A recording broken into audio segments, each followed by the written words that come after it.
আমি কিন্তু আপনাদের মহল্লার বাসিন্দা একরকম, দারুস সালাম তো কাছেই, তো সেই হিসাবে একই অঞ্চলেই আমরা থাকি। অনেক মাহফিল ছোটবেলার থেকে কলোনির ভিতরে আমরা দেখেছি এবং শুনতেও এসেছি। আজকে প্রথম এই কলোনিতে আল্লাহ রাব্বুল আমিন কথা বলার সুযোগ দান করেছেন, এজন্য আমার কাছেও ভালো লেগেছে যে আলহামদুলিল্লাহ এই জায়গাতে আল্লাহ রাব্বুল আলামিন কথা বলার মতো আল্লাহ পরিবেশ দিয়েছেন, আমরা কিছু কথা শোনার জন্য এসেছি আলহামদুলিল্লাহ।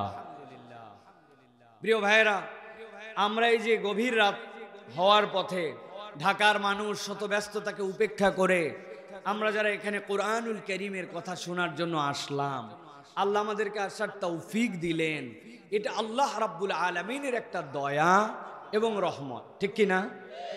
আপনাদের কি মনে হয় ভাই, আমাদের এই কলোনি এবং আশপাশে যত পুরুষ মানুষ আছে তার যদি 1/3ও আসে, আমাদের তো এমনি জায়গা নাই, তারপরেও কি এই 1/3 মানুষকে কি জায়গা দেওয়ার মতো আমাদের ক্ষমতা আছে? কত মানুষ, কিন্তু সব মানুষের নসিবে আশা বসা হয় না, সব মানুষ হৃদয় নিয়ে আসতেও পারে না। আপনি যদি খুঁজে দেখেন এই মুহূর্তে মাহফিলে না এসে যদি কেউ ঘোরাফেরা করে, এর 80 ভাগ মানুষ অকারণে ঘুরতেছে। কেননা শুক্রবার দিনে রাত 10টার পরে আপনার কি ব্যস্ততা আছে আপনি ব্যাখ্যা না করলে আমরা বুঝতে পারবো না, কি ভাই? তবে কিছু মানুষের ব্যস্ততা আছে, তাদের মোবাইল ঠেলতে হচ্ছে, কিছু মানুষের ব্যস্ততা আছে অযথাই স্ক্রল করতে হচ্ছে, কিছু মানুষের ব্যস্ততা আছে রাত্রে খাওয়ার পরে একটু আছে না, বাড়িতে বলে আসছে আমাদের কিন্তু আজকে বাৎসরিক ওয়াজ মাহফিল, মা আমার আসতে কিন্তু দেরি হবে। উনি আসলে মাহফিলে নাই, উনি আছে বন্ধু বান্ধবদের টান দেওয়াতে। ঢাকার মানুষের উপর 3টা জিনিসের বিরাট আকর্ষণ, চা, পান, টান, ঠিক না ভাই? প্রথমে একটা চা, তারপরে পান, তারপরে টান, ঠিক না? আহা, এই কাজে যদি আপনি থাকেন, আমি আল্লাহর ওয়াস্তে আপনাকে বলবো মেহেরবানি করে আপনি ঘরে ঢুকে যান, কেননা আপনি যে উদ্দেশ্যে বেরিয়েছেন ওই উদ্দেশ্যে না আসলে আপনাকে বাড়িতে যেতে হবে।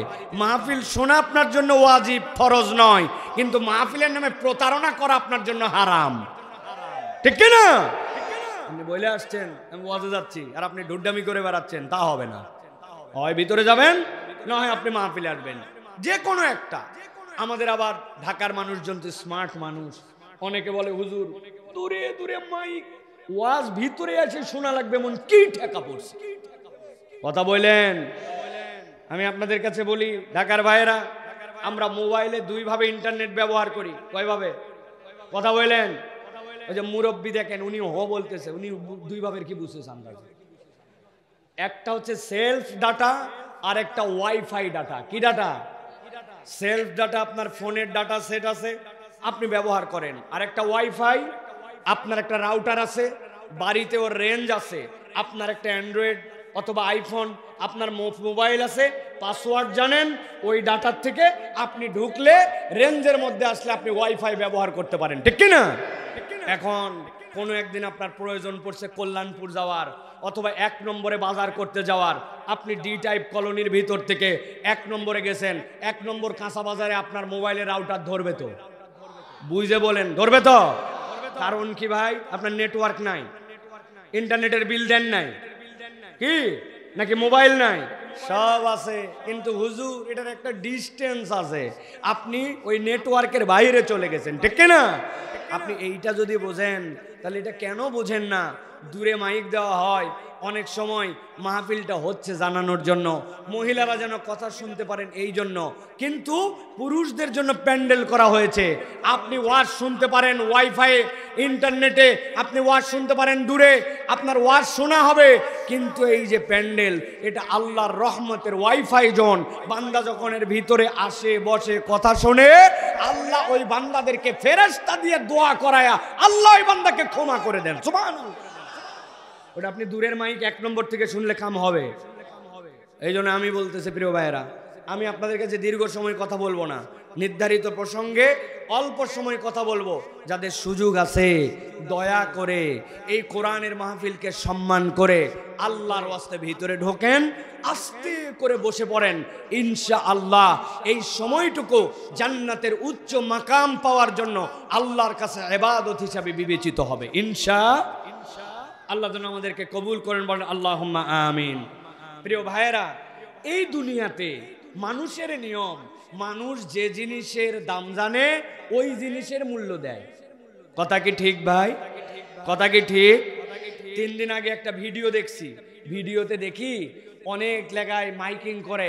আমাদের এলাকাতেও দেখছি মাইক নিয়ে সকালবেলা হকাররা আসে, ভাঙা চূড়া মোবাইল, হ্যাঁ, টিভি, ফ্রিজ, টেলিফোন বেচতে পারেন।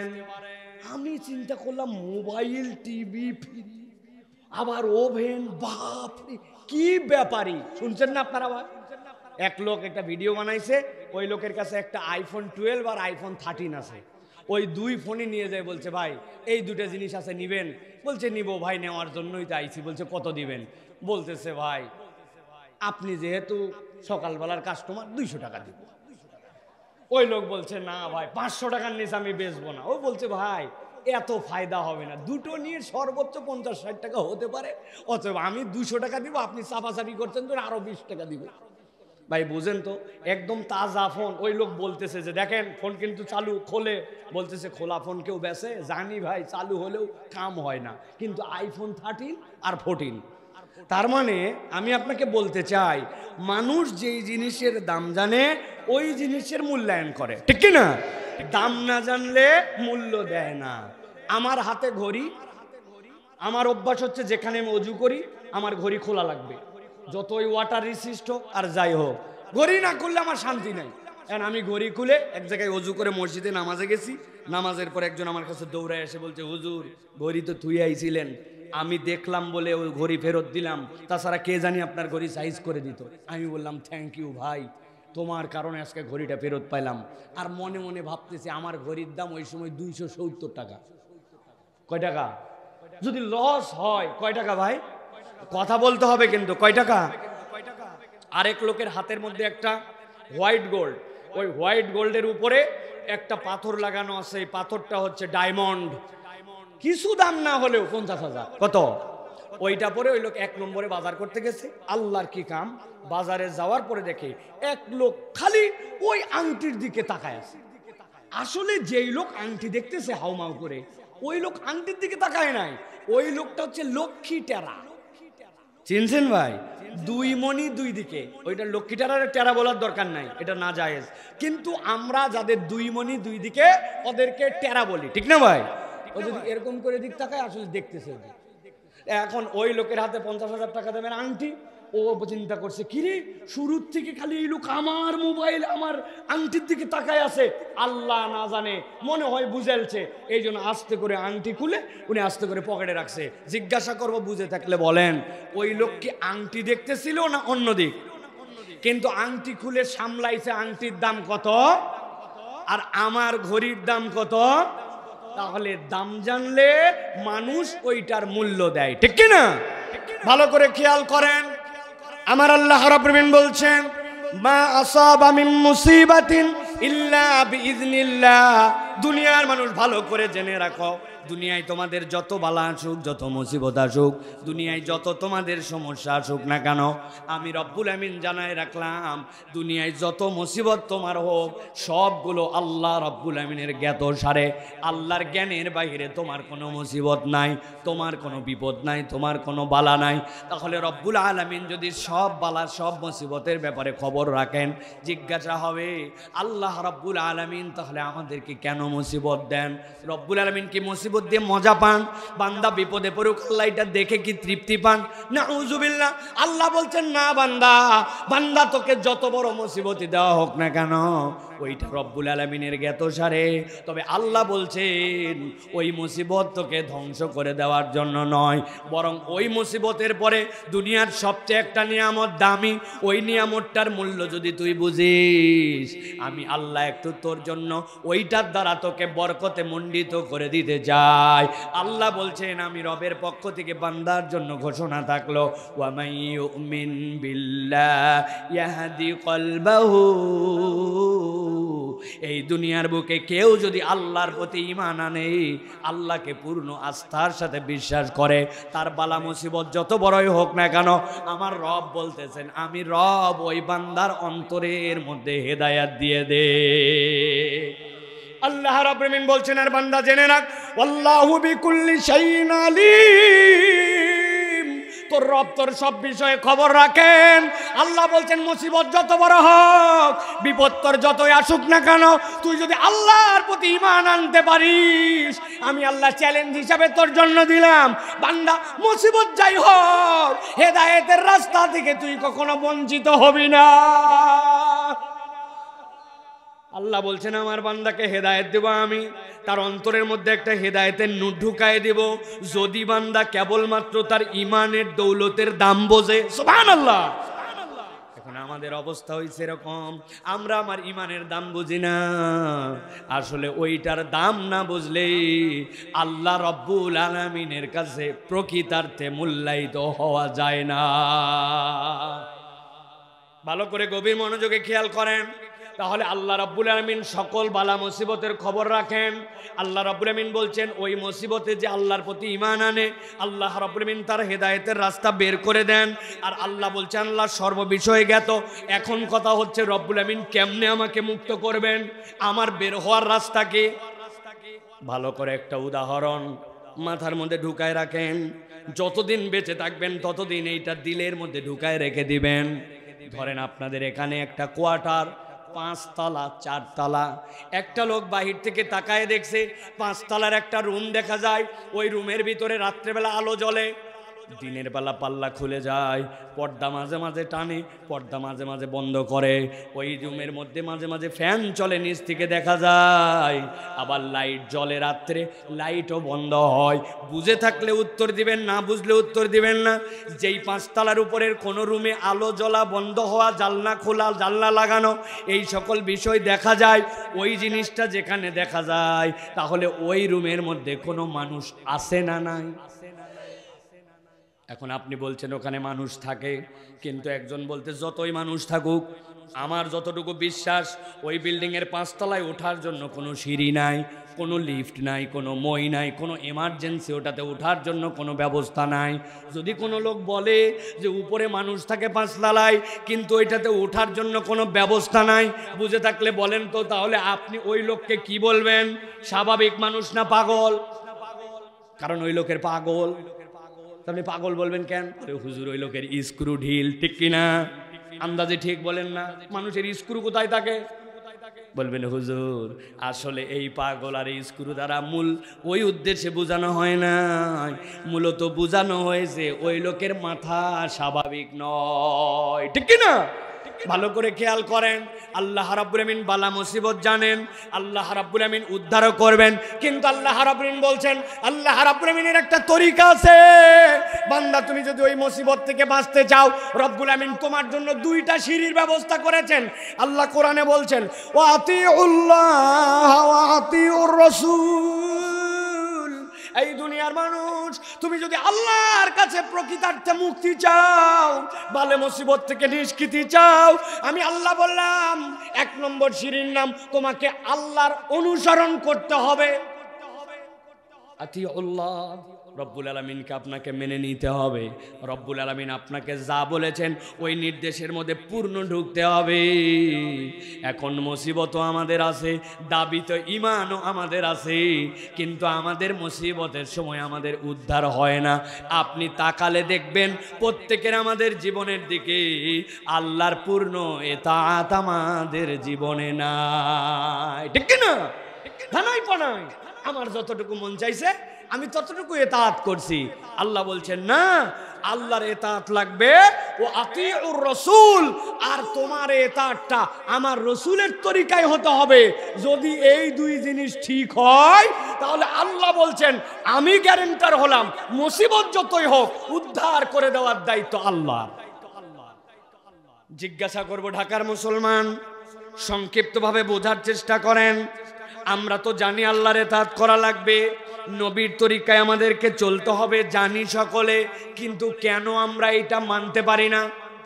কখনো কি ভেবে দেখছেন নাকি? আমি আপনাদের কাছে 7 থেকে 10টা সেকেন্ড আপনাদের কাছে একটু সময় দিতে চাই, একটু শেয়ার করেন, একটু চিন্তা করেন তো। আল্লাহর অনুসরণ করতে হবে, আল্লাহকে মানতে হবে জানি সবাই, কিন্তু তারপরেও কেন আমরা আল্লাহর অনুসরণে ঢুকতে পারতেছি না? একটু চিন্তা করেন। আমি জানি আপনারা চিন্তা করতেছেন এবং আপনাদের প্রত্যেকের চিন্তা আলাদা, ডিফারেন্ট পিপুল, আপনাদের ডিফারেন্ট দৃষ্টিভঙ্গি থাকবে, কিন্তু এবার আমি একটু আপনাদের সাথে শেয়ার করি।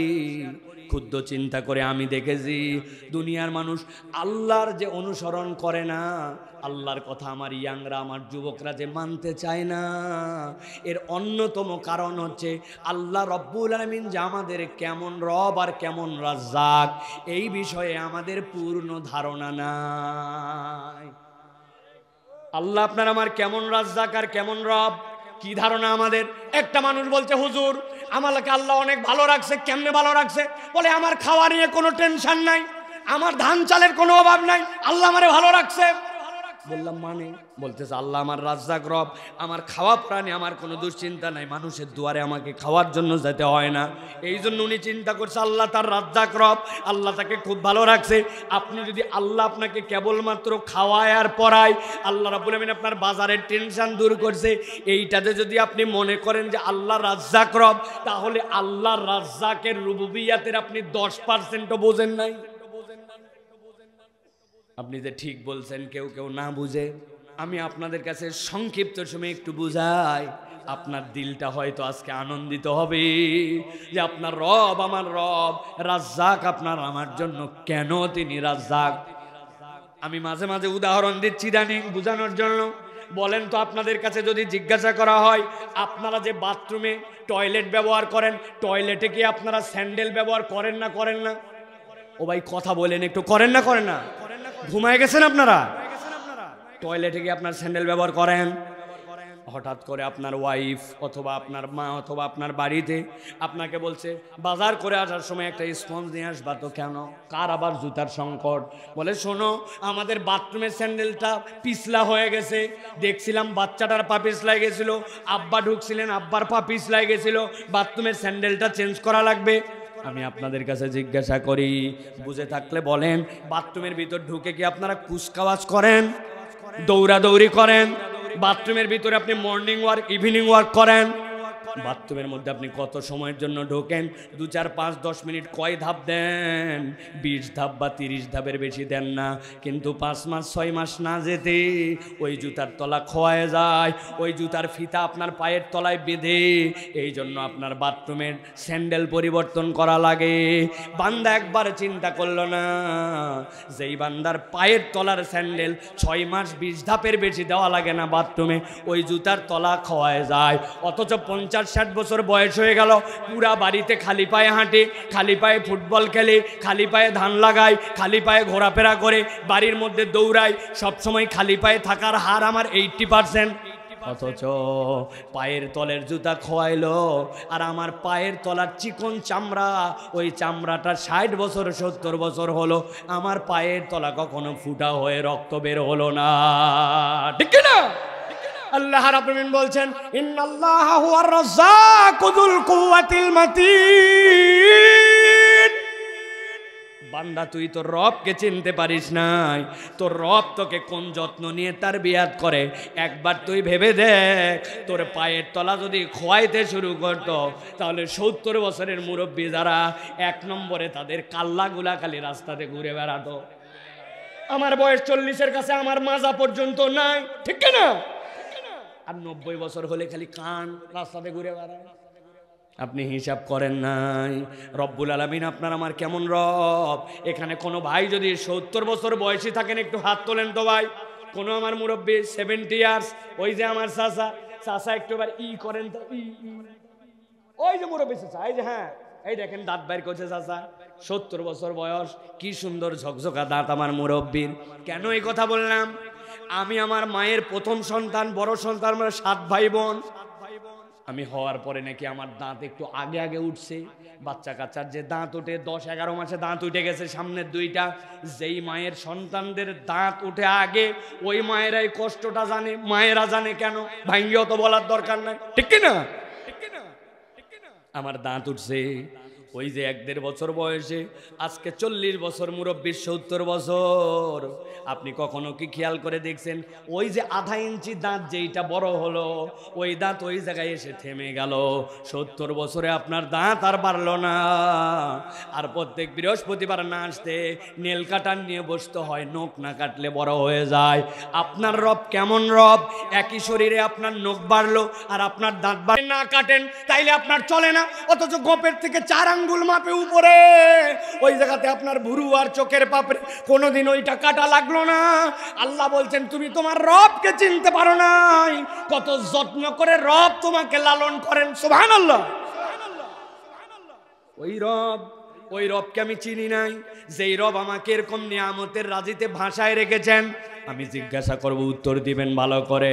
4টা জিনিসের নাম বলবো, চিনলে হ্যাঁ বলবেন, না চিনলে কথা বলবেন না। তবে চিনলে না বললে কিন্তু খবর আছে। 1 নম্বর বলবো মরিচ, চেনেন?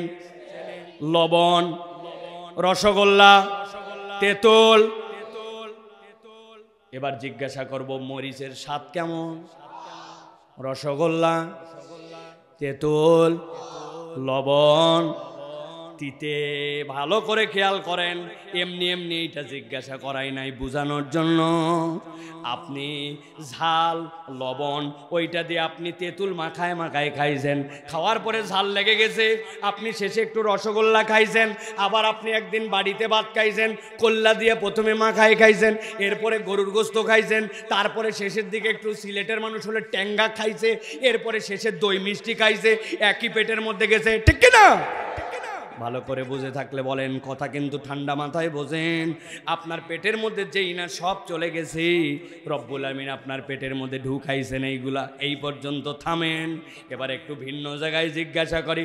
এখানে অনেক তরুণ যুবক দেখা যায় জীবনে একবার হলেও বাইক চালাইছেন, যারা হাত তোলেন। মোটরসাইকেল চালাইছেন জীবনে একবার হলেও, আরে নিজের না অন্যেরটা চালাইছেন একবার, হাত নামান। একদিন হঠাৎ করে বাইক নিয়ে যাচ্ছেন, শ্যামলী পার হয়েছেন, কেবল পার হওয়ার পরে দেখেন বাইক ধরে থাম। কি রে, বাইক তো থামার কথা না, বাইক কেন থামলো? ডানের দিকে কাত করছে খানিকক্ষণ, বামে কাত করছে অনেকক্ষণ, ঝুঁকাইছে, তারপরে খেয়াল করছে বাইকের ভিতরে কি নাই। কথা বললেন না তারা, কি নাই? আস্তে করে ডানে বামে তাকায়া, শ্যামলির টায়ারের দোকানের আগে বামে ওই জায়গায় চিপা একটা গলি আছে, ওই জায়গায় বাইকটা আস্তে করে নিয়ে আস্তে করে জিপার খুলছে। জিপার খুলে সিলিন্ডারের যে জায়গায় তেল ঢুকানো লাগবে এটা ফাঁকা করে আস্তে করে ভিতরে কাম সেরে দিছে। বুঝে থাকলে বলেন তো, যেহেতু তেল নাই এখন নিজের তেল ভিতরে দিছে, বাইক চলবে তো? যারা বললেন না তারা বোঝেন না বাইক চলবে তো। কেন চলবে না? আমি আমার বাইক, আমার নিজের শরীরের জিনিস, চলবে। চলবে তো না, উল্টা ইঞ্জিন খারাপ হয়ে যেতে পারে, ঠিক কিনা? এমনি এমনি হাসানোর জন্য এটা বলি নাই। আপনার বাইক, ওই বাইকে ব্রেক কষার জন্য ব্রেক অয়েল দেওয়া লাগে, ওই জায়গায় অকটেন দেওয়া যায় না। যেই জায়গায় অকটেন ওই জায়গায় প্রস্রাব দেওয়া যায় না, যেই জায়গায় গিয়ার অয়েল ওই জায়গাতে ব্রেক অয়েল ঢালা যায় না। একই বাইকের কত ফাংশন, অথচ আপনি খাইলেন 4, 5, 10 ধরনের জিনিস, পেটের মধ্যে চলে গেল। রব্বুল আমিন এরপরে আপনাকে ওখানে 6 থেকে 7টা, আল্লাহ রব্বুল আমিন ওই জায়গায় সুন্দর করে অক্সিডেন্ট কতগুলা পাঠান। রব্বুল আমিন ওই জায়গায় জারক রস দেন, ওইগুলো ওইটাকে ভেঙে ফেলে, এরপরে মন্ডু বানায়। এরপরে আপনার আমার যে নারীর সার্কেল ওর মধ্যে ঢুকে যায়, চিপে চিপে সবগুলাকে রব্বুল আমিন বের করে একটা জায়গায় জড়ো করান। এরপরে ওই জায়গাতে আছে তিতা, ওই জায়গায় আছে মিষ্টি, ওই জায়গায় আছে টক, ওই জায়গায় আছে লবণ, ওই জায়গায় আছে ঝাল। আল্লাহ সবগুলাকে এরপরে অল্প সময়ের মধ্যে কতগুলা টক্সিন দিয়া সবগুলাকে রব্বুল আমিন সুগারে রূপান্তর করে দেন, সবগুলো এই জায়গায় চিনি হয়ে যায়। আপনার পেটের মধ্যে চলে গেছে, আপনি পাঠাইছেন, আপনি হাত নড়াচ্ছেন এরকম করে, এই জায়গায় আপনার জন্য মোবাইল লাগে, কিন্তু এটা আপনার চিন্তা নয়। প্রত্যেক দিন 22,000 বার চোখের পলক ফেলেন, আপনার চিন্তা নাই। অথচ গাড়ির ড্যাশবোর্ড খুলে খুলে দেখা লাগে ওয়াইফাই চালানোর জন্য পানি আছে কিনা। ওয়াইফাইয়ের যদি পানি না থাকে বলে ঠিক আছে এখন চালাস না, কারণ গ্লাসের উপরে যে বালুগুলো আছে ওইটাতে গ্লাসগুলা কিচকিচা হয়ে দাগ হয়ে যাবে, ঠিক না? অথচ আপনি 22,000 বার চোখের পলক ফেললেন। কবে আপনি চোখের জন্য এখানে পানি দিয়েছিলেন? হাতের পরে হাত নড়ালেন, পায়ের পরে পা চালায় গেলেন, কবে আপনি মোবাইল দিয়েছিলেন? আপনার কোনো চিন্তা নয়। আপনি ডিফারেন্ট কাইন্ড অফ জিনিস খাইছেন, সবগুলা পেটে ঢুকায়া রব্বুল আমিন যেখানে যেটাকে সাপ্লাই করা লাগবে আল্লাহ নিজ কুদরতে সেটা পাঠায় দেন। আল্লাহ বলছেন, বান্দা তুই তোর রবকে চিনিস নাই, তোর রবকে যদি চিনতি তাহলে আল্লাহ ছাড়া বান্দা অন্য কারো কথা শুনতো না, ঠিক না? কি ভাব মারো তুমি রে ভাই? বাপরে, জিন্সের প্যান্ট, উপরে শার্ট, চলাফেরা, হাতের মধ্যে একটা অ্যান্ড্রয়েড মোবাইল, ঢাকে ঢাকায় চিন্তা করছে আমার উপরে আর কোনো স্মার্ট ছেলে পেলেই নাই। আছে না? নামাজ পড়ে না, কালাম পড়ে না, ডুড্ডামি করে, আড্ডামি করে, ফালতু ফালতু স্টাইলে চলাফেরা করে। মানুষ সামনে তোমাকে কিছু বলে না, কিন্তু তোমার ভাব চক্কর দেখে বহু মানুষ তোমাকে বেয়াদব বলে। ভালো করে জেনো ভাই, কেন এই কথা বললাম? তোমাকে অপমান করার জন্য, শার্ট প্যান্টকে নিন্দা করার জন্য না। শার্ট প্যান্ট পরা নাজায়েজ না, মোবাইল ব্যবহার নাজায়েজ না, কিন্তু তুমি যদি মনে করো এইটাই তোমার স্মার্টনেসের মানদণ্ড, তুমি ভুলের মধ্যে আসো। যে আল্লাহকে মানে, রসুলকে মানে, আল্লাহ রসুলের তরিকায় নিজের জীবন চলায়, ওই ব্যক্তি আল্লাহর কাছে স্মার্ট। স্মার্টনেসের এই ছাড়া আল্লাহর কাছে আর কোনো সংজ্ঞা নাই, কোনো সংজ্ঞা নাই। ইন্না আকরামাকুম ইনদাল্লাহি আতকাকুম। আল্লাহ বলছেন আল্লাহর কাছে সেই সবচেয়ে দামি যেই ব্যক্তি আল্লাহকে ভয় করে। ওর কালার কি, ওর বাড়ি কোথায়, গ্রামে থাকে না শহরে, আরব না আজমে, বাংলা না ইংরেজি, এইগুলো নয়। আল্লাহকে মানে যে আল্লাহর কাছে স্মার্ট সে, ঠিক কি না? কথা ক্লিয়ার? আল্লাহ এই জন্য বলছেন ফাইন তাওয়াল্লাইতুম ফাইন্নামা আলা রাসূলিনাল বালাগুল মুবিন। নবী বলে দেন, অনেককে বলার পরে বলবে শুনলাম না, মানলাম না, আপনিও বলে দেন তোমাদেরকে দারোগাগিরি করার জন্য আমরা আসি নাই। আল্লাহ রসুলের থেকে মুখ ফিরাই নাও যদি, আমি রসুল কেবল দায়িত্ব পৌঁছায় দেওয়ার, শুনবে কি শুনবেন এটা তোমার ব্যাপার, শুনলে জান্নাত, না শুনলে বুঝে নাও, ঠিক কি না? অতএব প্রিয় ভাইয়েরা, আজকের আয়োজনে যে আমরা নিজেদের সময় বের করে এই যে হাজারো জনতা মাটির বিছানায় বসে গেছেন, আপনারা কি মনে করতেছেন এটা আমাদের জন্য লাভ আছে না নাই? বুঝে বলেন আছে না নাই? অতএব প্রিয় ভাইরা, আমরা কোরআনুল কারীম থেকে কথা শোনার জন্য আসছি, ঠিক তো? যারা আমার কথা এই জায়গায় ডাইরেক্ট শুনেন নাই তারা মনে করতেছেন মাশাআল্লাহ ওয়াজ তো শুরু হয়ে গেছে, তাই না ভাই? ওয়াজ এখনো শুরু হয় নাই, কেবল একটু লোকজনকে আস্তে করে বাউন্ডারির ভিতরে আনলাম। কি আলোচনা করব ওইটার জন্য একটা আইল দরকার। আইল ছাড়া ওয়াজ হয়? আল ছাড়া পানি বাঁধে? আমাদের অধিকাংশ ওয়াজ আল নাই। কোথায় শুরু কোথায় শেষ কিচ্ছু জানে না পাবলিক। যাওয়ার পরে বলছে একটা বক্তা আসছিল ফাটায়, বউ জিজ্ঞাসা করছে কি ফাটালো, বলছে তা বলতে পারবো, কিন্তু ফাটাইছে ফাটাফাটি। তাই ফাটাফাটি কোনো ওয়াজ আমার কাছে নাই। আমার ওয়াজ সব জোড়া তালি, যেগুলো ফাটা সম্পর্ক এগুলা জোড়া লাগাতে হবে। আল্লাহ রাব্বুল আলামিন যেন আমাদেরকে এই কথাগুলি শোনার তৌফিক দেন, বলেন আল্লাহুম্মা আমিন। তাহলে আমরা কি কোরআন থেকে কিছু কথা শুনতে রাজি আছি? তবে আপনাদেরকে বলে দেই, ঢাকাবাসী যারা মুরব্বী আছেন 40-এর উপরে, আপনাদের জন্য শুক্রবার দিন যেরকম ছুটি, শনিবার ছুটি, আপনাদের ওয়াজেও ছুটি। 40-এর উপর যারা, এরা আমার শ্রোতা না, এনাদের জন্য গণ ছুটি ঘোষণা করা হলো। আপনার মেহেরবানি করে বাড়ি চলে যেতে পারেন যদি খারাপ লাগে। কিন্তু 40-এর নিচে যারা, ভাই সাহেব আমি যতক্ষণ আপনি ততক্ষণ, যাওয়ার কোনো কায়দা নাই। সে দাঁড়ায়েই থাকেন আর বসেই থাকেন, এটা আপনার ব্যাপার। আমরা বসার জায়গা করছি, আপনি বসবেন না, ইটস ইউর সেলফ। কিন্তু আপনি চলে যাবেন, নো ওয়ে, কোনো সুযোগ নাই। আমি যতক্ষণ আপনি ততক্ষণ। রাজি আছেন তো ইনশাআল্লাহ? কারা কারা আছেন দেখে 2 হাত উঁচু করেন, শক্ত করে তোলেন, হাত নামান। আমরা রাজধানী ঢাকা শহরের লোক না ভাই, হ্যাঁ, চারটিখানি কথা না, একটা দেশ এবং তার ক্যাপিটালে আমরা আছি। আমি আপনাদের কাছে একটু ক্লিয়ার করতে চাই ভাই, আমাদের ঢাকাতে হাত সোজা করার মানে কি এরকম? হ্যাঁ ভাই, হাত সোজা করেন, অথবা ভাই হাত সোজা করেন, এগুলা কোনোটাই হাত সোজা করে না। হাত সোজা করে যদি এইরকম হয়, হাতগুলো এইরকম করে সোজা করেন, সোজা করেন সবাই, টান করে হাত নামান। এবার একসাথে তুলবো এবং ডানে বামে তাকায় দেখবো কারা কারা উঠাতে পারে নাই। ঠিক আছে তো?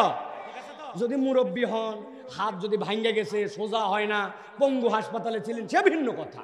কিন্তু আপনার যদি কোনো অসুবিধা না থাকে, কিন্তু অভ্যাস নাই জন্য জ্যাম ধরে গেছে, তাহলে কিন্তু আমরা এটা মেনে নিব না। ডানে বামে তাকায় দেখবো, একসাথে সকলে হাত সোজা করেন। হ্যাঁ, সবাই ডানে বামে তাকায় দেখেন কারা উঠাতে পারে নাই। দেখেন একটু তাকায়া, দেখছেন সবাই সোজা হয়েছে?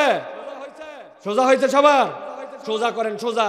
এবার একটু পিছন দিকে টানা দেন, এবার সামনে একটু দেন, এবার ডানে একটু হবে, এবার বামে একটু, মাশাআল্লাহ। এবার সোজা করেন, সোজা, সোজা করে একটু নড়াচড়া দেন না, মাশাআল্লাহ। হাত সোজা করেন, সোজা। এবার গলাটা একটু পরিষ্কার করেন, হয় নাই ঢাকাবাসী, হয় নাই। হাত সোজা করে গলা পরিষ্কার দেন, সোজা সোজা সোজা। আমরা এবার আকাশ বাতাস মুখরিত করে আল্লাহ রাব্বুল আলামিনের একটা তাকবীর দিতে চাই। পারবেন ইনশাআল্লাহ? যারা পারবেন তারা হাতটা বুক বরাবর নেন, এই বরাবর, হ্যাঁ বুক বরাবর।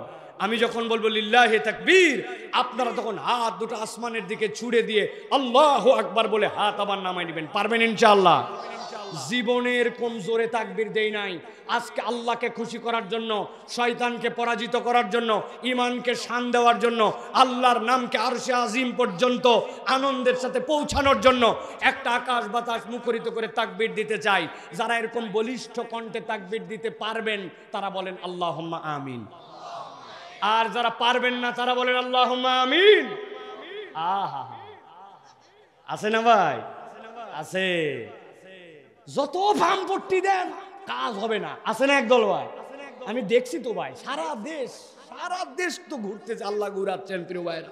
অনেক পামপট্টি দিয়ে বলছি লিল্লাহি তাকবীর, উনি উত্তর দিছে আল্লাহ, ব্যাটারি নাই। এরকম ব্যাটারি ডাউন না, ব্যাটারি আছে। আর বাইরে যারা মাইকে শুনতেছে তারা বুঝবে যে কি পরিমাণ লোক এখানে আজকে আনন্দ চিত্তে এই রাত্রে আছে। ওনারা মনে করতেছে মাইক দূরে দূরে, ভিতরে লোক নাই, ভিতরে জায়গা নাই। এরকম একটা সাক্ষ্য দেওয়া তাকবীর দিতে হবে। পারবেন ইনশাআল্লাহ? বুক বরাবর হাত নেবেন। আমি লিল্লাহি তাকবীর বললে উপর দিকে হাত ছুড়ে দিয়ে আল্লাহু আকবার। রেডি সবাই? আমি আস্তে করে বলবো, আপনারা জোরে করে দিবেন। লিল্লাহি তাকবীর, লিল্লাহি তাকবীর। আল কোরআনের আলো, আল হাদিসের আলো, তোমার নেতা আমার নেতা, তোমার নেতা আমার নেতা, আলেম ওলামা যেখানে, আল্লাহর আইন যেখানে, লিল্লাহি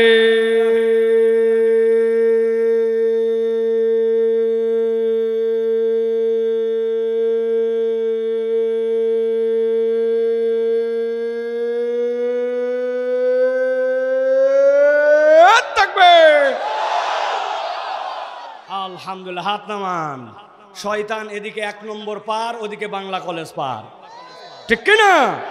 আল্লাহু আকবারের স্লোগান শয়তান সহ্য করে না। এই জন্য আল্লাহু আকবারের স্লোগানও অনেক মানুষ সহ্য করতে পারে না। আল্লাহু আকবারের স্লোগান কোনো দলীয় স্লোগান নয়, কোনো পার্টির স্লোগান নয়, কোনো গোষ্ঠীর স্লোগান নয়। আল্লাহু আকবারের স্লোগান ইমানদারের স্লোগান। ইমানদারের হৃদয়ে যতদিন পর্যন্ত ঈমান থাকবে, এই বাংলার জমিনে আল্লাহু আকবারের স্লোগান চলতেই থাকবে, চলতেই থাকবে, চলতেই থাকবে।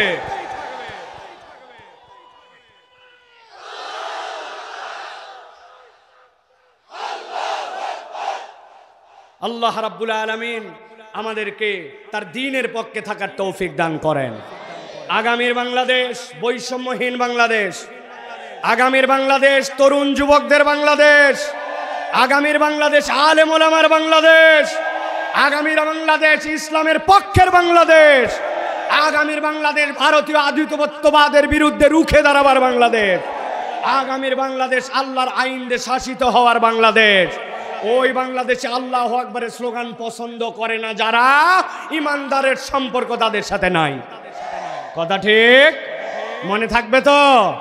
আল্লাহ আমাদেরকে কবুল করেন, বলে আল্লাহুম্মা আমিন। প্রিয় ভাইয়েরা, আর দেরি করা যাবে না, দীর্ঘ রাত হয়েছে। আমি শামীম ভাইকে আগেই বলছিলাম, ভাই আমি আগে আসছি, আমার কথা বলতে সময় লাগে, আমার আল্লাহর রাস্তা একটু 9টার দিকে দিবেন যাতে একটু বেশি করে কথা বলা যায়। কিন্তু আমাদের একটু শিডিউল এলোমেলো হয়েছে, কিন্তু আমার ভাইয়েরা যেহেতু আসেন, আবার কয় বছর পর আসতে পারবো আল্লাহ কেবল জানেন।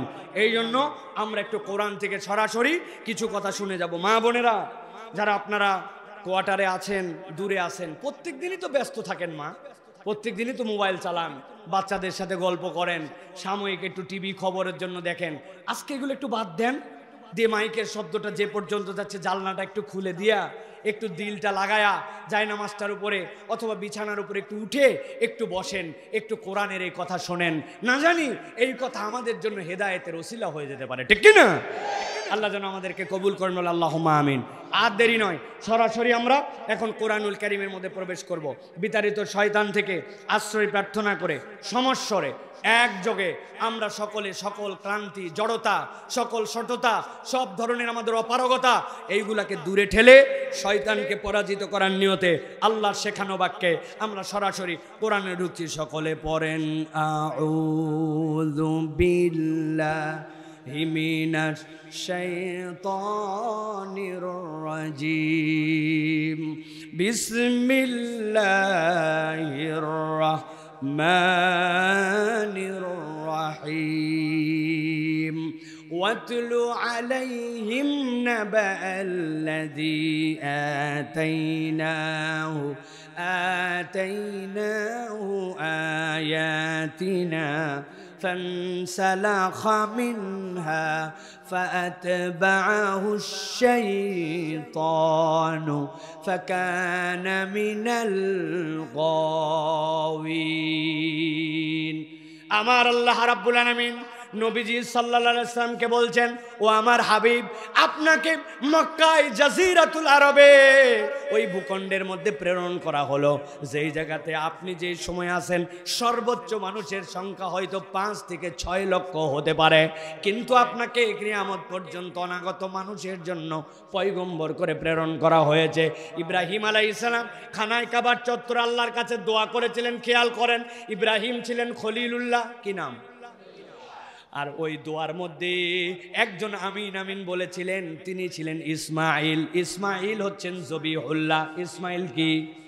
যেই জায়গাতে দোয়া হচ্ছিল ওই জায়গাটা খানায় কাবা, ওই জায়গাটার নাম হচ্ছে বাইতুল্লাহ। তাহলে দোয়া করছিলেন কে?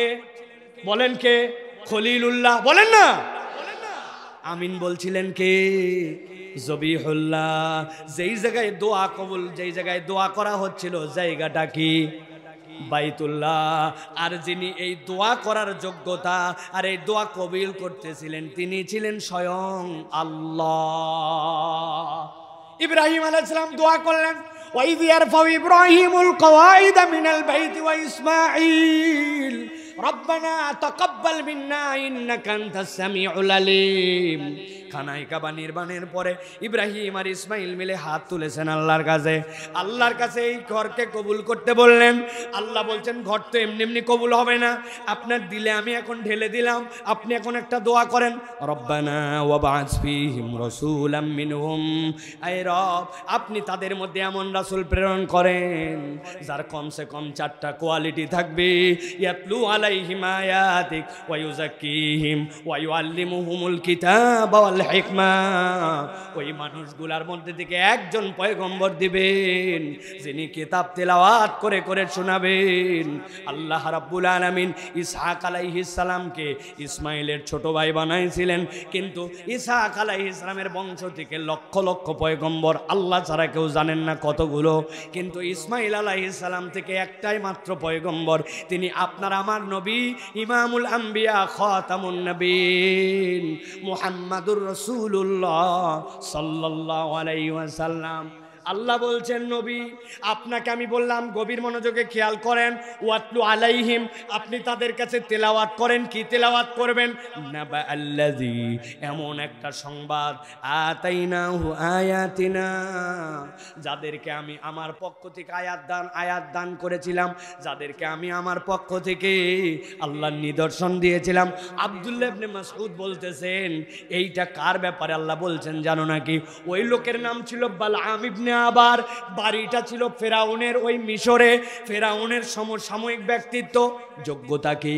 আল্লাহ রাব্বুল আলামিন ওই ব্যক্তিকে এমন যোগ্যতা দিয়েছিলেন, ওই লোক আল্লাহর কাছে হাত তুলতে দেরি, এক মুহূর্ত তার কোনো দোয়া ফেরত আসতো না, দোয়া করার সাথে সাথে দোয়া কবুল হয়ে যায়। সুবহানাল্লাহ। কথা শুনতেছেন ভালো করে? খেয়াল করেন আমার দিকে। আল্লাহ বলতেছেন আপনি ওই ব্যক্তির ব্যাপারে জানান যাকে আল্লাহ আয়াত দিয়েছিলেন। আব্দুল্লাহ ইবনে মাসউদ রাদিয়াল্লাহু তাআলা থেকে বর্ণিত আছে, ফেরাউনের লোকের একদিন তার কাছে গেল, যাওয়ার পরে বলল আপনি তো আমাদের সমাজে একটা লোক আসছে, এই ব্যাপারে খবর রাখেন। সে বিরাট বড় ঝামেলা তৈরি করছে, সমাজের মধ্যে ডিভাইড করে দিচ্ছে, দুই দল বানায় ফেলতেছে, আমাদের শান্তিপ্রিয় সমাজের মধ্যে গন্ডগোল পাকায় ফেলছে। কে সে? বলে চেনেন না মুসা? ওই লোক। বলে হ্যাঁ, কি করতে হবে? বলে ওই লোক যেন ধ্বংস হয়ে যায়, আপনি তার জন্য দোয়া করেন। বলছে অসম্ভব ব্যাপার, এই দোয়া তো আমার করা ঠিক হবে না মনে হয়। কেন? বলে আমি খবর নিয়ে দেখছি ওই লোক যখন হাতটাকে লম্বা করে নিজের বগলের নিচে দেয়, তখন আবার বের করার সাথে সাথে হাতের মধ্যে থেকে আলো বের হয়, আবার যখন চায় তখন বগলের নিচে নিলে আলো অফ হয়ে যায়।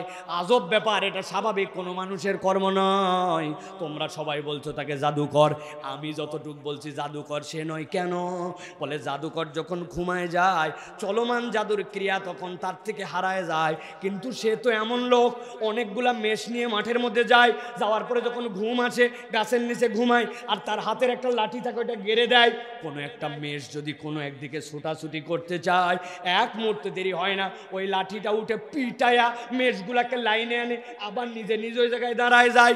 যদি ওইটা জাদুই হতো তাহলে মুসা ঘুমায় থাকলে লাঠি কাজ করে কেমনে? আল্লাহু আকবার। না আমি বদদোয়া করতে পারবো না। লোকজন বলল মনে করছেন আমাদের স্বার্থে আমরা আসছি না, আপনার স্বার্থেও আসছি। মিয়া এই জায়গায় যদি আপনি বদদোয়া না করেন তাহলে আরেকজন লোক তৈরি হবে, যার কাছে মানুষজন যাবে, আপনার দরবারে কেটা যাবে, আপনার কাছে হাদিয়া কে দিবে? আমাদের খালি স্বার্থ নাকি আপনারও স্বার্থ জড়িত আছে? গিলে ফেললো এই পাম, হাত তুলছে আল্লাহর কাছে, আল্লাহ মুসাকে তুমি ধ্বংস করে দাও। আল্লাহ এলহাম করে তাকে জানায় দিলেন দুনিয়ায় যতদিন তুমি বাঁচবা তোমার এই ভুল দোয়ার কারণে তোমার দোয়া কবুলের সকল যোগ্যতাকে ক্যান্সেল করে দেওয়া হলো। আল্লাহ বলছেন নবী আপনি বলেন আল্লাযী আতাইনাহু আয়াতিনা ফানসালাকা মিনহা, তাকে আয়াত দেওয়া হয়েছিল, সেখান থেকে সে মুখ ফিরায় নিছে। আমি জিজ্ঞাসা করব আপনারা উত্তর দিবেন। ওই লোক যে আল্লাহর আয়াতকে অস্বীকার করে মুখ ফিরায়া মুসা আলাইহিস সালামের বিপক্ষে দোয়া করলেন, উনি কে মুসাকে চিনছিল না চিনে নাই? মুসা আলাইহিস সালামের উপর আল্লাহর যে আয়াত আসছিল ওই আয়াত বুঝছে না বোঝে নাই? তাহলে আল্লাহর আয়াত বুঝে ওইখান থেকে মুখ ফিরায় নিয়েছে। এখন জিজ্ঞাসা করব আমাদের সমাজে এরকম লোক আছে কিনা যারা আল্লাহর আয়াত জানা বুঝার পরেও সেখান থেকে নিজের মুখ ফিরায় নিয়ে রাখে? আছে? বুঝেন নাই? আমি আর একটু ক্লিয়ার করি দেখেন তো। আপনার বাড়ি উত্তরবঙ্গে, আপনার বাড়ি নোয়াখালীতে, আপনার বাড়ি চিটাগাং, বগুড়া, রংপুর, ঠাকুরগাঁ। আপনি ঈদের সময় ঢাকা থেকে রওনা দিবেন, গাবতলীতে যায় বাসে উঠছেন, বাসের সব সিট ফুল, ভিতরে ফুল, ইঞ্জিন কভার ফুল, ছাদের উপরেও লোক নিছে। ঈদের আগের রাত, আপনার আর কোনো জায়গা নাই। আপনি বাসের মধ্যে ঢুকে লোহার রড ধরে দাঁড়াইছেন, দাঁড়ানোর পরে পা ফেলার জায়গা নাই। যেই না আপনি ওই ধামরাই পার হইছেন, সাথে সাথে আসরের ওয়াক্তের আজান আপনার কানে আসছে, হাইয়া আলাস সালাহ।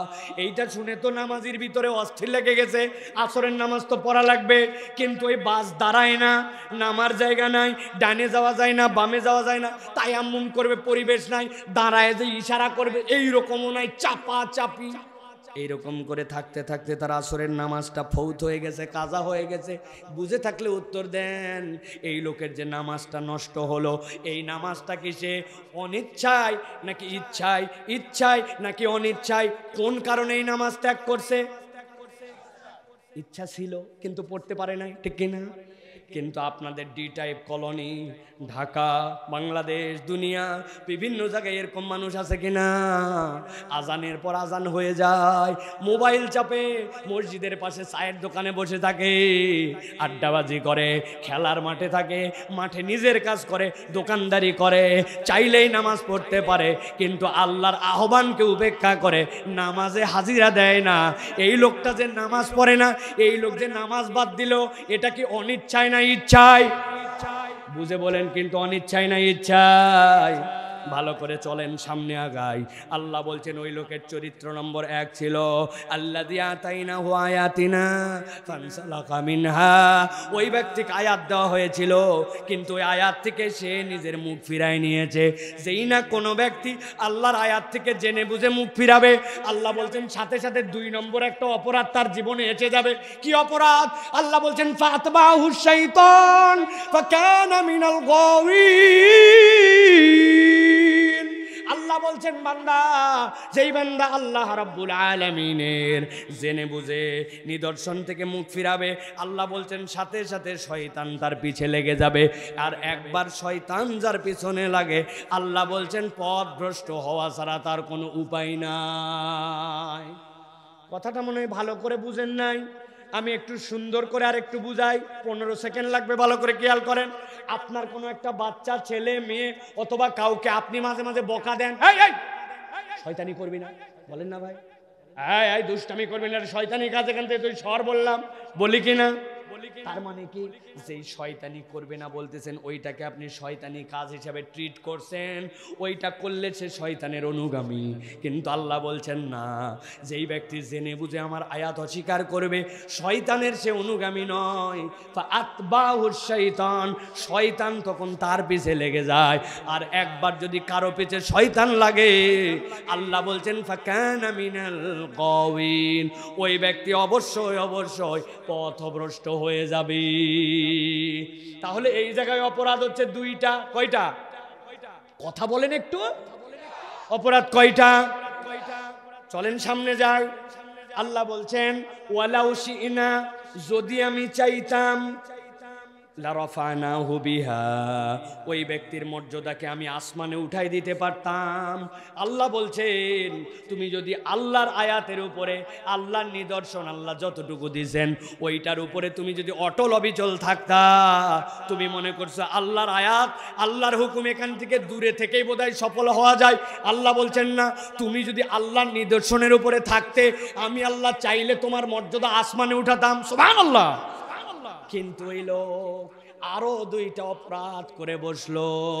আল্লাহর আয়াত থেকে তো মুখ ফিরাইছে, শয়তান তো অনুগামী হয়েছে। আল্লাহ বলছেন এই 2টা অপরাধ, আর নবী জানান সাথে সাথে সে আরো 2টা অপরাধ করলো। তাহলে এই জায়গাতে টোটাল অপরাধ কয়টা? বললেন না কয়টা? হাতগুলা নিচে নামান, রেডি করেন। আমি জিজ্ঞাসা করব টোটাল অপরাধ তাহলে এখানে কয়টা? হাত তুলে দেখা দেবে 4টা। টোটাল অপরাধ কয়টা? সব লোক হাত তোলে নাই, নামান, একসাথে উঠাতে হবে। টোটাল অপরাধ কয়টা? লাস্ট চান্স দিলাম, হাত নামান সবাই, একসাথে উঠাবেন। টোটাল অপরাধ কয়টা? হাত নামান। বলবেন হুজুর কি ঝামেলা, ঢাকার মধ্যে তো এইরকম পরিশ্রমের ওয়ার্ড শুনি নাই। হাত তোলো না, কি শুরু করলেন? আমার একটা টার্গেট আছে, ওয়াজ তো শুনি আর ওই যে বলছি বাউন্ডারি নাই, বাড়ি চলে যায়। আজকের ওয়াজটা অন্তত যেন সাথে বাড়িতে যায়, ঠিক কিনা? পাবনার গল্প শুনেন না আপনারা? দাদা নাতি 2 জন ওয়াজ শুনতে গেছে, ওয়াজ শুনে ব্যাক করার সময় নাতির লুঙ্গি ভিজে গেছে, দাদা ভিজে নাই। ওই পারে যায়, দাদাকে নাতি বলছে তোমার লুঙ্গি ভিজলো না কেন? নাতিকে দাদা বলছে তোর লুঙ্গি ভিজলো কেন?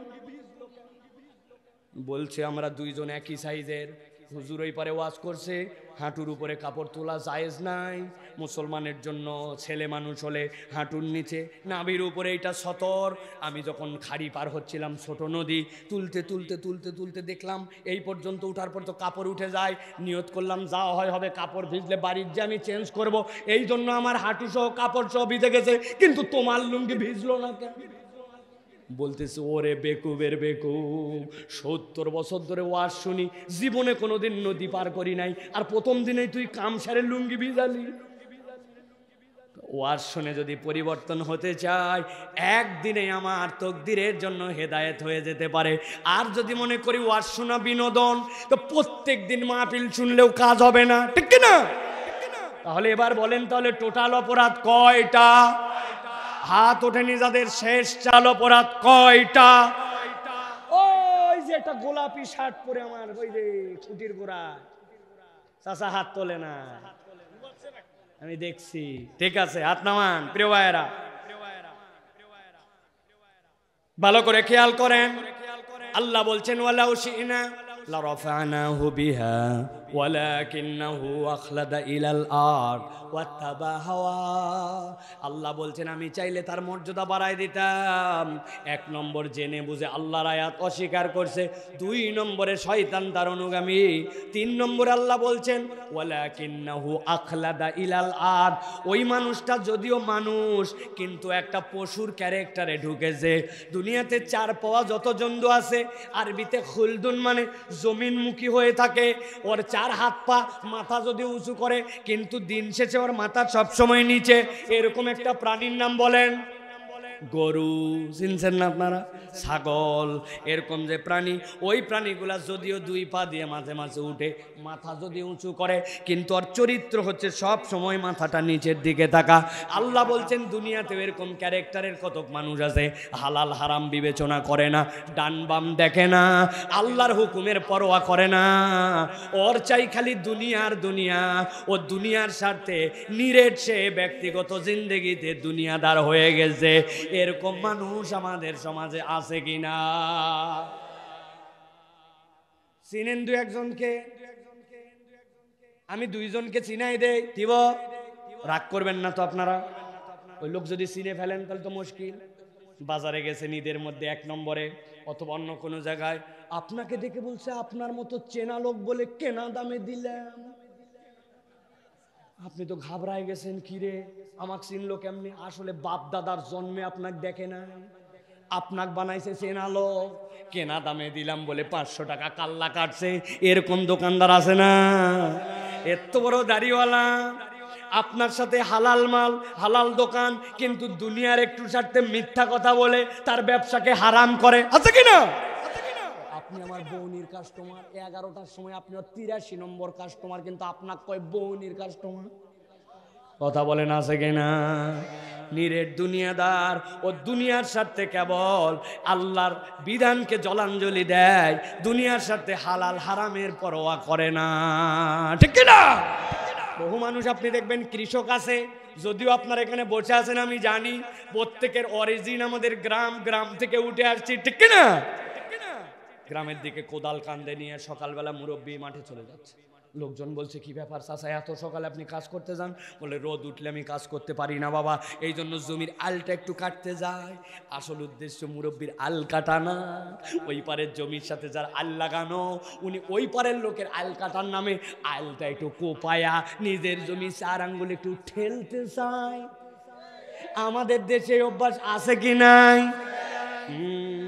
আপনার জমির আল ঠেলে আপনি এই 4 আঙ্গুল মাত্র বাড়াইছেন, আপনার 1 বিঘা জমির খাজনা খারিজ সব ঠিক, আপনার পর্চা সব ঠিক, আপনি 1 বিঘার থেকে 25 মণ ধান পাইছেন, কিন্তু এই 4 আঙ্গুল জায়গা যেটাতে 50টা গোজ লাগাইয়া 5 কেজিও ধান হয় নাই, কিন্তু ওই 5 কেজি ধানের লোভ সামলাতে পারে নাই, হালাল হারামের সাথে মিশায় ফেলছে, দাড়ি টুপি পরে, কিন্তু নিরেট দুনিয়াদার হওয়ার কারণে এইটাকে অপরাধী মনে করে না। এরকম কৃষক, এরকম মানুষ আমাদের দেশে আছে না? না আছে। হজে যাচ্ছে সফরে, এখন বাংলাদেশে একটা ট্রেন্ড হয়েছে, হজে যাওয়ার আগে আরেক হজের খরচ করা লাগে, আর কয় টাকা যুক্ত করলে উনি আরেকজনকে হজে নিয়ে যেতে পারে, গরু খাওয়ায়। গরু টরু খাওয়ায়া উনার 10 বিঘা জমি, 2 ছেলে 2 মেয়ে বাড়িটা ডাক দিয়ে নিয়ে আসছে, মেয়ে জামাইসহ মেয়েদেরকে অনেক হাতে মাথায় কাঁধ বুলায় বলছে তোমাদের জন্য আংটি নিয়ে আসবো, তোমার জন্য সোনার চেন নিয়ে আসবো। মা আমি বোধহয় আর ফিরতে পারবো কি জানি না, মিশামিশি কান্না করে টোরে বলছে বিয়ে শাদিতে অনেক তোমাদের পিছে খরচ করছি মা, আমি যাচ্ছি জমি জমাগুলা বন্টন করে দিয়ে যেতে ইনসাফ মতো, তোরা 2 বোন, ভালো ভালো জমি আমার যেটা, ওই 2 জন 1 বিঘা নে, আর বাকি ছেলেদের মধ্যে 9 বিঘা ভাগ, ইনসাফ। এই কাজ করে দিয়ে উনি মক্কা শরীফ চলে গেছে। মক্কা শরীফ যাওয়ার পরে খানায় কাবা দেখলে সকলের চোখে পানি আসে। মুরব্বির তো আরো বুকের মধ্যে ব্যথা, আল্লাহর কাবা দেখে কান্নার ঠালায় লোকজন চিন্তা করছে বাপ রে বাপ, হাজি তো কান্দে কিন্তু এত কান্দে দোয়ায় শরীক হয়। হাত তুলে দেখে মুরব্বি বলছে আল্লাহ আশা রাখ দিয়া, ছেলে মেয়েদের মধ্যে আল্লাহ একটু ভুল করে ফেলছি, আল্লাহ মেয়েদেরকে 1 বিঘা জমি দিয়া 9 বিঘা জমি ছেলেদের মধ্যে ভাগ করে দিয়েছিলাম, কাজটা ঠিক হয় নাই, কিন্তু খানায় কাবার চত্বরে আল্লাহ দেখার পরে সব গুনাহ মাফ হয়, মেহেরবানি করে তোর এই অপরাধী গোলামকে মাফ করে দে। বুঝে থাকলে বলেন, বান্দার হক নষ্ট করে আল্লাহর খানায় কাবায় যে যদি কাঁদতে কাঁদতে বন্যা আনে, আল্লাহ কি বান্দার হক নষ্ট করার গুনাহ মাফ করবে? তাহলে আপনি দেশের টাকা বিদেশে পাচার করে দিলেন, ব্যাংকগুলাকে হাওয়া করে দিলেন, দেশের রাস্তাঘাট খাইয়ে ফেললেন, 1 সেতু বানালেন যেইটা 10টা সেতুর টাকা ভাগ করে খাইলেন। নিশ্চয় তাহাজ্জুদ পড়লে আর ফজরের পরে যাই নামাজ খুঁজলে আপনার গুনাহ মাফ হবে।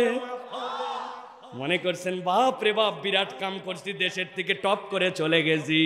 আমি জিজ্ঞাসা করতে চাই, আমেরিকা কি আল্লাহর দুনিয়ার বাহিরে না ভিতরে? কানাডা কি আল্লাহর দুনিয়ার বাহিরে না ভিতরে? ইউরোপ কি আল্লাহর দুনিয়ার বাহিরে না ভিতরে? আমাদের পাশের দেশটা কি আল্লাহর দুনিয়ার বাহিরে না ভিতরে? তাহলে আপনি কেমন করে ভাবছেন আমি একটু দেশ থেকে চলে গেছি মানে আল্লাহর দুনিয়ার থেকে বের হয়ে গেছি?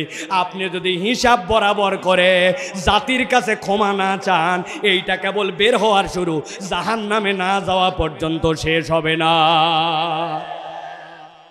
বুঝে নিয়েন ঠান্ডা মাথায় ভালো করে। এই জন্য আল্লাহ রাব্বুল আলামিন বলছেন বান্দার হক নষ্ট করো, তুমি বুঝো। আল্লাহ রাব্বুল আলামিন বলছেন ওয়ালাকিন্নাহু আখলাদা ইলাল্লাহ, ওই মানুষটা নিরেট দুনিয়াদার, দুনিয়া ছাড়া কিচ্ছু বোঝে না। আছে কিনা? খবরদার আছে বলবেন না, বলেন আমরা। আছে কিসের আছে? ওই মানুষ তো আমরাই, আমাদের ভিতরে ক্যারেক্টার ঢুকছে, ঠিক কিনা?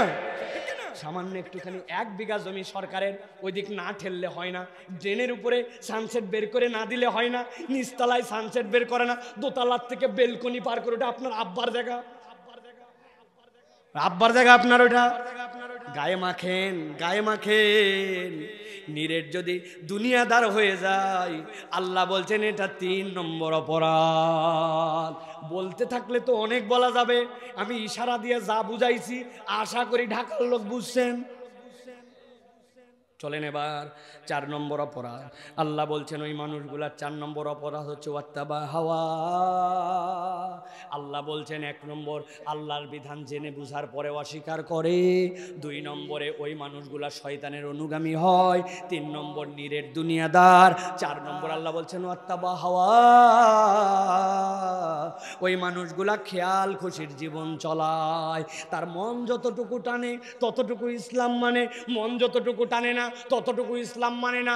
এরকম মুসলমান আল্লাহর দয়ায় ডি টাইপ কলোনিতে নাই, ঢাকায় নাই, দেশে নাই, আবার বলে আছে। একটু হিসাব মিলান যে আমাদের মন যতটুকু টানে ততটুকু ইসলাম আমরা পালন করি কিনা। আপনার বয়স না 40+ হয়ে গেছে, দাড়ি রাখেন নাই কেন? আনস্মার্ট আনস্মার্ট লাগে, আপনার ভাবি এটা পছন্দ করে না। ও আছে না, আমার বিয়ে যেখানে কথা হচ্ছে ওই মেয়ে বলছে দাড়িওয়ালা ছেলে লাইক করে না। আমি ফতুয়া দিয়ে গেলাম, বড় বড় মাদ্রাসায় যাই শুনে নেবেন, যেই মহিলা বলবে বিয়েতে তার আগে দাড়ি থাকা ছেলে পছন্দ হয় না, ওই মেয়েকে বিয়ে করার সজ্ঞানে জায়েজ নাই। আপনি কাকে আনস্মার্ট বলছেন? ইন্নাকা লাআলা খুলুকিন আযীম, যেই নবীকে শ্রেষ্ঠ চরিত্রের উপর অধিষ্ঠিত করা হয়েছে ওই নবীর দাড়ি ছিল, সকল পয়গম্বরের দাড়ি ছিল, সকল সাহাবীর দাড়ি ছিল। আপনি বলছেন দাড়ি রাখা আনস্মার্ট, তাহলে আপনি আপনার নবীকে এইটা দিয়ে ধাক্কা যদি মারেন তাহলে আপনার ঈমান চলে যেতে পারে, ঠিক না? আপনি রাখতে পারেন না, আপনার অজুহাত থাকতে পারে, সেটা বিনয়ের ভাষায় বলতে পারেন, কিন্তু আপনি রাখতে পারেন না কেন? কোনো কারণ নাই, কেবল আপনার নফসের পূজা, ঠিক না? ঢাকা বিশ্ববিদ্যালয়ে নাকি এক স্যার এক ছেলের একটু ফুকু ফুকু লম্বা দাড়ি, উনাকে বলছে এই তোকে দেখতে তো দেখতে ছাগল ছাগল লাগে। ও বলছে you are absolutely right sir. Sir চিন্তা করছে আমি ওরে টিজ করে বললাম, আর ও উল্টা বলতেছে আপনি ঠিক বলছেন স্যার, আজব ছেলে তো। বলছে এই কথা বললি কেন? বলছে স্যার না বলে কি উপায় আছে, আমার দাড়িটাই তো ওরকম দেখতে, ওই জন্যই তো আপনি বলছেন ছাগল ছাগল লাগে। তবে আপনি যদি আমাকে সাহস দেন, আমার একটা বক্তব্য আছে আপনাকে বলতে চাই। বলছে বল বেটা বল, তুই সাহসী ছেলে বুঝছিস।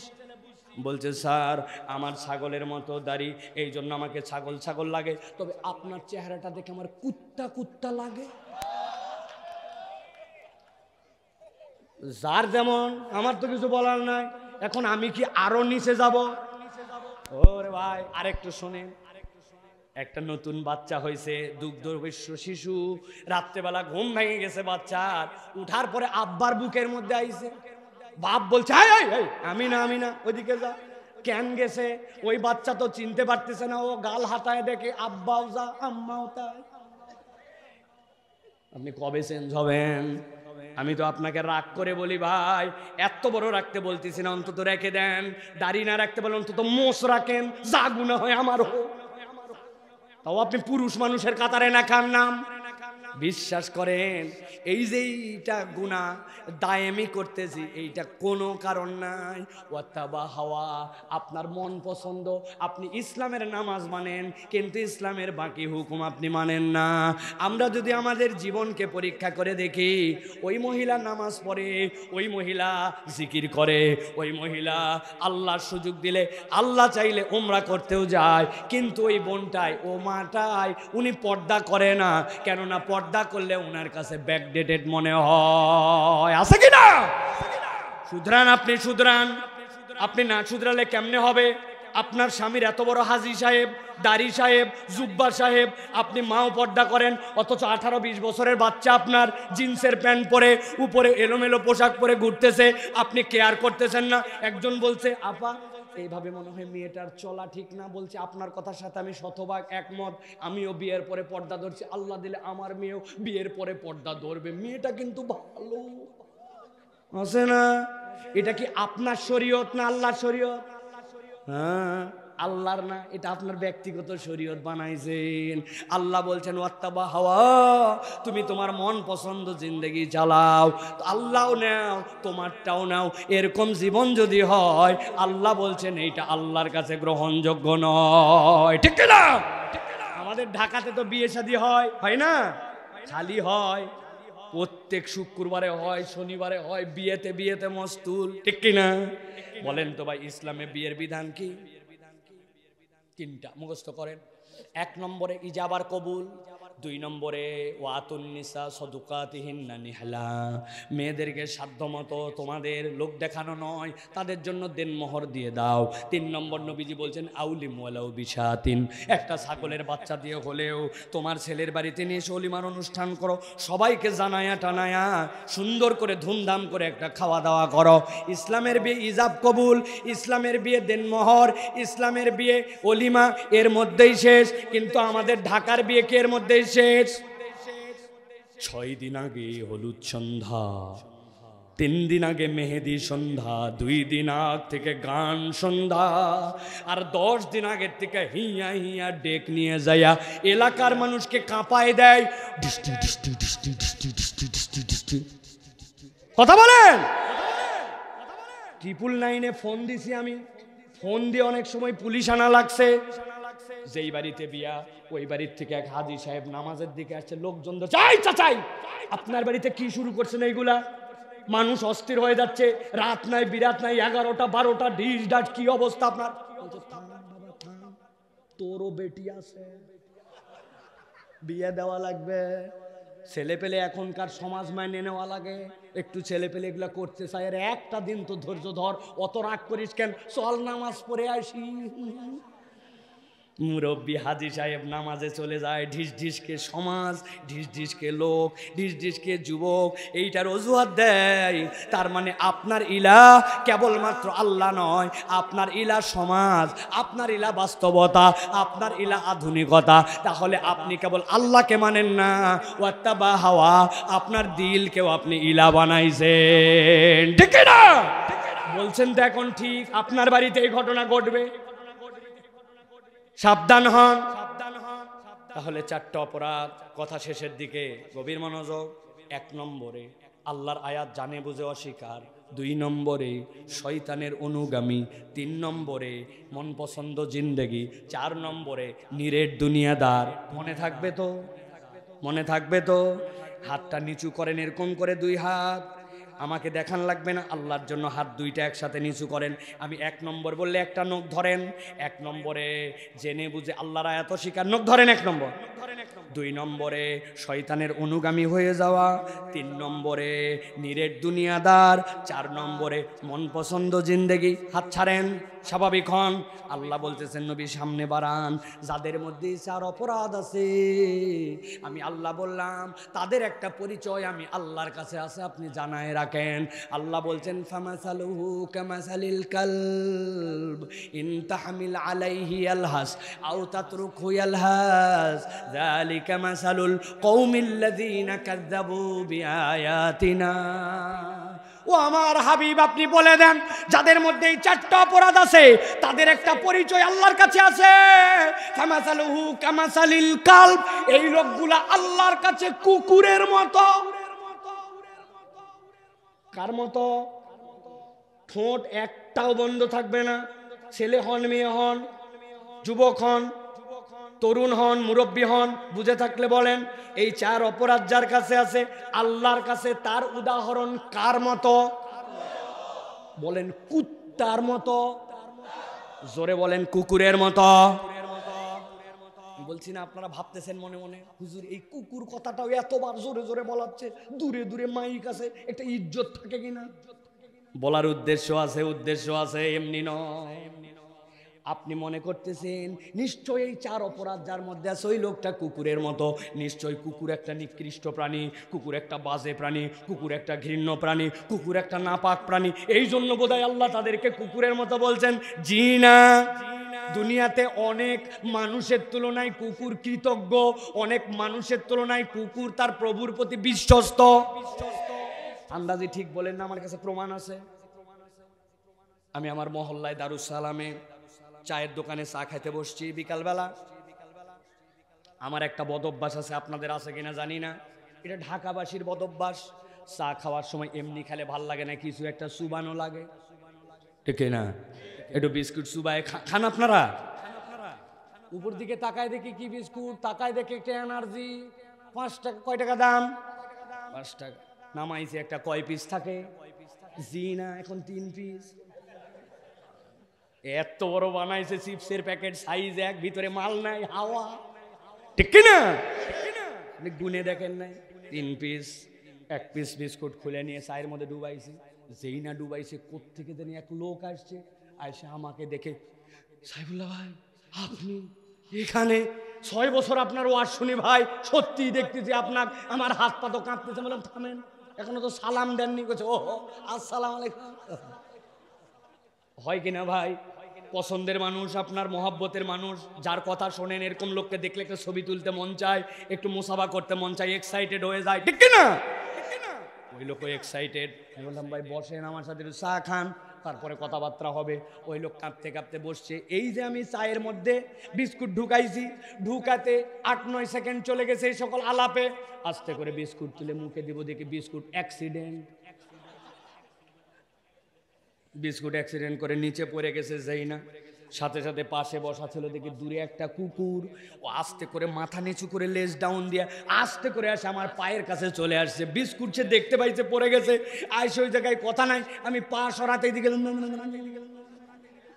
3 টানে পুরা বিস্কুট ক্লিয়ার। ওই দিনের মতো চা খাওয়া আমার শেষ। পরের দিন আবার ওই দোকানে চা খেতে আসছি। সেই না চা খেতে বসি, কোথ থেকে জানি একটা কুকুর আসছে। আসার পরে লেজ ডাউন দিয়ে মাথা নিচু করে আমার ওখানে সাথে আমি বললাম ভাই এই কুকুর সরান তাড়াতাড়ি, নামাজে যাবো, মুখের লালা লেগে গেলে সরান। বলছে হুজুর ওই কুকুর আপনাকে ডিস্টার্ব করতে আসে নাই। গতকালকে আপনি তাকে যে বিস্কুট খাওয়াইছিলেন, তাকায় দেখেন লেজটা নামায় দেওয়া, মাথাটা নিচু করা। এটা ডিস্টার্বের নিদর্শন নয়, এটা কৃতজ্ঞতার নিদর্শন। সে মূলত আপনার কাছে কৃতজ্ঞতা জানাতে আসছে। ঢাকার মানুষ বলেন তো, যেই কুকুর আমার কাছে কৃতজ্ঞতা জানাতে আসছে, ওই কুকুরকে গতকালকে আমি বিস্কুট খাওয়াইছিলাম না পড়ে গেছিল? আপনারা ওয়াজ শুনতেছেন না? না চেয়ারম্যান সাহেবেরা, বিস্কুট কি খাওয়াইছিলাম না পড়ে গেছিল? আমি অনেকক্ষণ ধরে খেয়াল করছি, আপনারা খুব আলসামি করতেছেন। আপনারা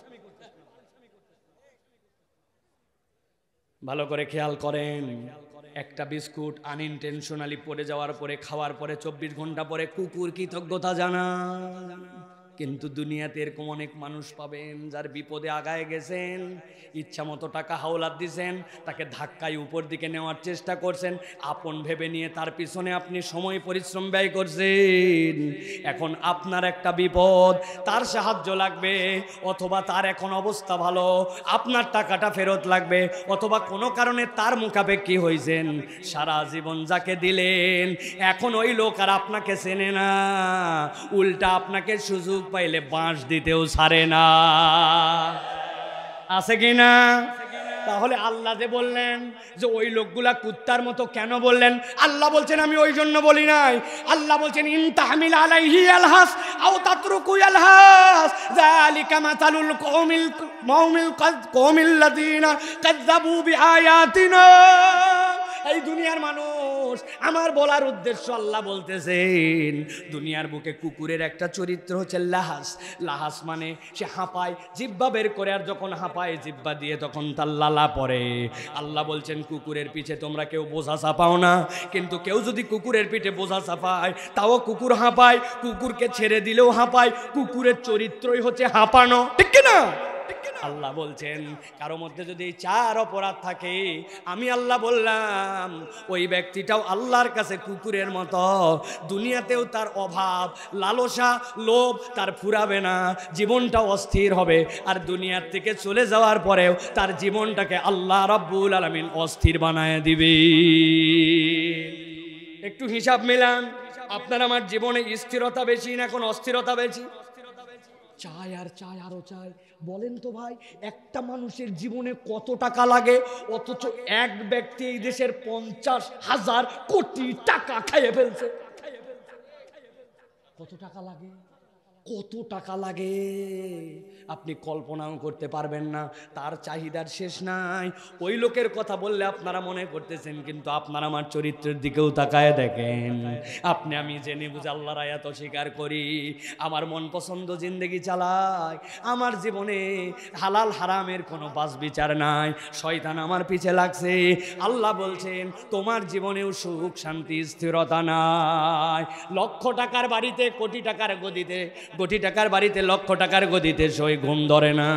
কিন্তু অনেক মানুষ রিক্সা চালায়া দেখবেন বাড়িতে যেতে দেরি, ঘুম আসতে দেরি হয় না, ভাঙ্গা বাড়িতে থেকেও আল্লাহর কৃতজ্ঞতা করে। আর অনেক মানুষের অনেক কিছু থাকার পরেও কেন আরো চাই এইটা বুঝতে পারে না। আমার দেশে, আমাদের সমাজে এরকম মানুষ আছে কিনা? আপনারা মনে করতেছেন কুকুরের জিন্দগি যাক, দুনিয়ার জীবন তো কোনো রকম পার হয়ে যাবে, যাই যা। ও যুবক, ও মুরব্বী, ও আমার ভাই, আপনি কি তাকায় দেখেন নাই কত লাশ আপনার বাড়ির সামনে দিয়ে গেল, কত ঘোষণা আপনার মসজিদে হলো? যারা লাশ ধোয়ায় উনাদের কাছে যে জিজ্ঞাসা করবেন পরিচয় থাকলে, সব লাশের জামা কাপড় খোলা যায় না, কাঁচি দিয়ে কেটে ফেলতে হয়। ওই লাশগুলা যেটা আগের দিন পর্যন্ত আপনার আব্বা, আপনার স্বামী, আগের দিন পর্যন্ত আপনার বন্ধু, আপনার মুরব্বী, আপনার সোসাইটির দায়িত্বশীল, কিন্তু মুয়াজ্জিন সাহেব খবর নিচ্ছে লাশের জানাজার ঘোষণা কখন দেব। সন্তান বলতেছে লাশ এই সময় বাড়ির থেকে বের হবে, স্ত্রী বলতেছে লাশটা শেষ দেখা দেখে নেব, কবর খোঁড়ার লোক বলতেছে লাশ খোঁড়ার টাকা কখন দিবেন। ওই লোকটা আর সমাজের কোনো কিছু নাই, ওই লোক হয়ে গেছে লাশ। আপনি আমিও যে কোনো দিন এরকম লাশ হয়ে যাব। দুনিয়ার জীবন কুকুরের মতো না হয় পার হলো ভিন্ন কথা, কিন্তু কবরে যাওয়ার পরেও যদি আল্লাহর কাছে এরকম অস্থির জিন্দেগির পানিশমেন্টের জন্য দাঁড়াতে হয়, ওই দিন তো বাঁচার আর কোনো উপায় থাকবে না, ঠিক না? এই জন্য সিদ্ধান্ত নেন মেহেরবানি করে আজকের থেকে সিদ্ধান্ত নেন। আমার কথা শেষ। আল্লাহ রাব্বুল আমিন যেই কথা বলেন নবীকে শেষ করতে বলছেন, কথা শুনেন। আল্লাহ বলতেছেন ফাকসুসিল কসাস লাআল্লাহুম ইয়াতাফাক্কারুন। ও আমার হাবিব, ফাকসুস এক বচন, কসাস বহু বচন। ও আমার হাবিব, আপনাকে প্রথমে বলা হয়েছিল ওয়াতলু আলাইহিম, আর এখন আপনাকে বলা হচ্ছে ফাকসুসিল কসাসা। আপনি এরকম ঘটনাটা জানাই দেন, কিচ্ছাটা বলে দেন। লাআল্লাহুম ইয়াতাফাক্কারুন, আশা করা যায় মুসলমানরা চিন্তা ভাবনা করে আগামীর পথ চলবে। আর আমরা যদি চিন্তা না করি, সাআমাসালাল কওমুল্লাযীনা কাযযাবু বিআয়াতিনা ওয়া আনফুসাহুম কানু ইয়াজলিমুন। যারা আল্লাহর আয়াত অস্বীকারী, ওদেরকে বলা আর না বলা সমান। সিদ্ধান্ত নিয়ে বাড়িতে চলে যান 1 মিনিট। আমরা কি চিন্তা করে জীবনের দিক পরিবর্তন করার জন্য প্রস্তুত আছি? ইনশাআল্লাহ। আমরা কি গাজওয়ারির জীবন নাকি চিন্তাশীল জীবনে পরিবর্তন হব? হব তো, চিন্তাশীল জীবনে পরিবর্তন হব ইনশাআল্লাহ। ইনশাআল্লাহ। এটা কি নামাজ ধরে না বাদ দিয়া, মিথ্যা কথা ছেড়ে না রেখে, গালমন্দ করে না বাদ দিয়া। আর আমরা ঢাকার লোক, আমাদের একটু গালি দেওয়ার অভ্যাস, তাই না ভাই? তাছাড়া আনস্মার্ট লাগে, খবরদার গালি বাদ দিব, গালি বাদ দিব। গিবত গিল্লা করব, বাপ মায়ের সাথে বেয়াদবি। আরে আনস্মার্ট বাপ মা একটু করাই লাগে, ওনার বুঝে না হুজুর, মানদার তামলের লোকজন। একটু আমি 3 তালা চুল কাটছি, আমাকে গালাগালি করে, আছে না? বাপ মায়ের কথা শুনবো ইনশাআল্লাহ। ও যেই মুরব্বীর আব্বা আম্মা মরে গেছে, আপনি হাত তুলে কি করছেন? আপনি, আপনার দরকার নাই, আমাদের ইয়াংদের দরকার, ঠিক কি না? আল্লাহ কবুল করে বলে, আল্লাহ রাব্বুল আলামিন আমাদেরকে কবুল করে বলে, আল্লাহুম্মা আমিন। প্রিয় ভাইরা, এই ওয়াদা যেন আমার সাথে না হয়, আল্লাহর সাথে হয়। আল্লাহর আয়াত চিনি, জানি, কেমনে আমি না মানে চললাম? ওই আল্লাহ না আমার দাঁত বাড়ালো না, ওই আল্লাহ না আমার ভুরুটা সেট করে রাখলো, চোখের পলক ফেলার জন্য ওই আল্লাহ না আমার কখনো পানি ইনস্টল করতে হলো না, আমি পেটে যা খাই আমার হাত পাকাল্লো অটো চালু করে দিলেন, শুই অটো, উঠি অটো, ওই রবকে কেমনে বিরোধিতা করি, ঠিক না? আর আল্লাহ আমাকে একটা নিয়ামত দিয়েছে, ওইটার দাম 270 টাকা না 50,000, মনে আছে তো? ওইটা অমূল্য সম্পদ ঈমান। তাহলে এই 2 দৌলতের কানেকশনে এই 4 অপরাধ মুক্ত জীবন যদি আমরা গঠন করতে পারি, আল্লাহর এক একজন আমরা ওলি হয়ে যাব ইনশাআল্লাহ। রাজি তো ইনশাআল্লাহ? আজকের ওয়াজ কি বাড়িতে যাবে তো ইনশাআল্লাহ? এত কষ্ট করে আপনাদেরকে কষ্ট দিয়া আমার টার্গেট একটাই, যেন এই ওয়াজটা আমাদের জীবন পরিবর্তন করার জন্য কাজে লাগে। বলেন আল্লাহুম্মা আমিন। মুগ্ধ হয়েছে, আমার চোখের সামনে কাউকে উঠতে দেখি নাই, 1.5 ঘন্টা দাঁড়ায় কথা শুনতেছে, যায় নাই একটা মানুষ। আল্লাহ রাব্বুল আমিন আমাদের সকলকে কবুল করে, বলেন আল্লাহুম্মা আমিন। আল্লাহ আমাদের আশা ভরসাকে, আজকের আয়োজনকে, যারা আয়োজন করলেন তাদেরকে সকলকে যেন কবুল করে, বলেন আল্লাহুম্মা আমিন। হাযা মা ইনদি ওয়াল ইলমু ইনদাল্লাহ।